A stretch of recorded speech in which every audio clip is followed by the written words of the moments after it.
Jumpa lagi di Ruang Belajar Kristen Cerdas. Apa kabar teman-teman semua? Tahun ini ya, sekarang 2023. Sebentar lagi 2024, tahun politik, ada pemilu. Panas kita, nampak Indonesia ini di daerah saya sendiri ya, di Yogyakarta ini mulai banyak isu yang digoreng sana sini. Nah, tahun politik selalu menjadi situasi yang bisa membingungkan, bisa mengacaukan, bisa membuat kita berdebat sendiri. Dan bagi orang-orang Kristen, kita mesti siap ya, kita mesti cerdas. Ini adalah satu buku yang saya coba persiapkan bersama Pastor Sarlin. Pastor Salin Mataheru itu adalah pemimpin Kawal Indonesia Ministry dan saya Haryadi Baskoro. Ini kita membuat buku tentang, ini bukunya simple sih ya, tanya jawab Kristen Politik Demokrasi. Jadi ya ini saya dan ini Pastor Salin.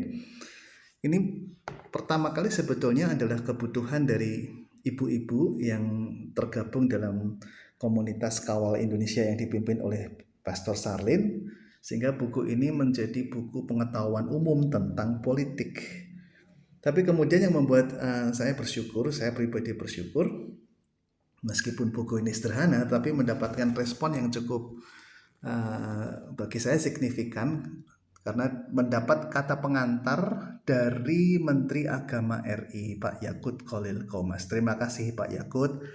Waktu saya bersama Pastor Salin dan tim ke Jakarta, sowan Pak Yakut belum sempat ketemu, tapi beliau memberikan kata pengantar ini dan ya luar biasa, karena kata pengantar ini ditandatangani langsung oleh Pak Yakut dan ada capnya dari kementerian.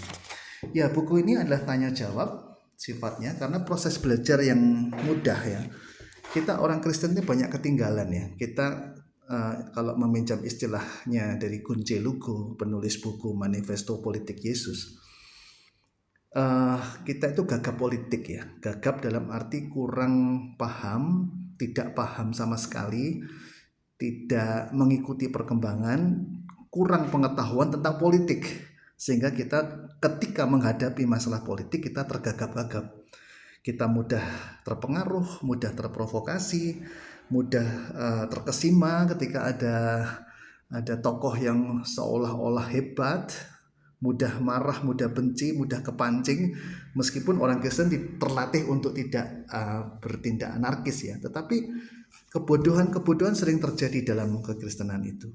Nah, sehingga perlu sekali untuk kita belajar. Dan kenapa buku ini tanya jawab sifatnya? Supaya mudah. Kadang-kadang seharusnya kalau belajar itu ya harus lengkap ya, dari basic, kemudian step by step. Tapi kemudian dalam waktu yang singkat ini, kita selalu terlambat, ini kita harus mengejar ketertinggalan. Saya merasa juga bahkan adik-adik di sekolah tinggi teologi Kristen kadang-kadang juga nggak belajar politik sehingga tidak paham. Ya belajarnya Alkitab ya jelas lah kita harus belajar Alkitab. Tapi kan kita tinggal di Indonesia harus berpartisipasi dalam kehidupan berbangsa dan bernegara, dan salah satunya kita harus paham politik. Nah, di buku tanya jawab ini sebetulnya kita setting sederhana saja. Kita pembaca awam dan juga para mahasiswa teologi, para hamba Tuhan bisa belajar banyak, mulai dari apakah politik itu, bangsa itu apa, bangsa negara, tata negara, kekuasaan di Indonesia, pemerintahan negara daerah, tentang bagaimana menjadi warga negara dan seterusnya ya, tentang politik dan tentang demokrasi. Karena bagian kedua ini tentang demokrasi, bagaimana demokrasi di Indonesia, bagaimanakah itu partisipasi politik dan sebagainya. Nah, ini adalah pengantar untuk kita belajar. Sebab kekristenan itu memang gereja itu terpisah dari negara. Gereja bukan negara, negara bukan gereja. Tetapi gereja hadir di muka bumi sehingga gereja semestinya berdampak bagi negara, berdampak bagi bangsa dan negara.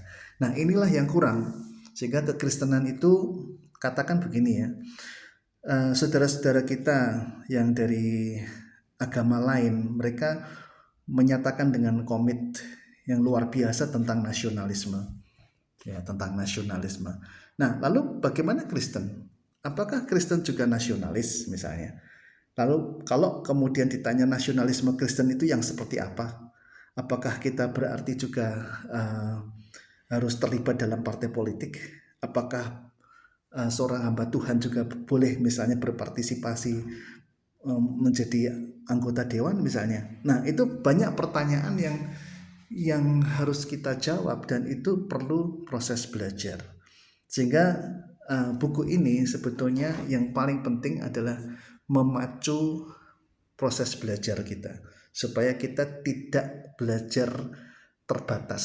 Kadang-kadang di dalam melayani Tuhan kita hanya belajar ya firman Tuhan, itu memang core kita ya, tetapi kita harus punya banyak pengetahuan umum. Salah satunya adalah pengetahuan di bidang politik dan demokrasi yang sedang kita hadapi, sehingga kita bisa cerdas harus bersikap apa dan bagaimana, dan justru bisa menerapkan apa yang kita pelajari dari firman Tuhan, itu implementasinya dalam kehidupan sehari-hari itu seperti apa. Nah, begitulah teman-teman, ayo belajar lebih jauh tentang politik. Salam cerdas.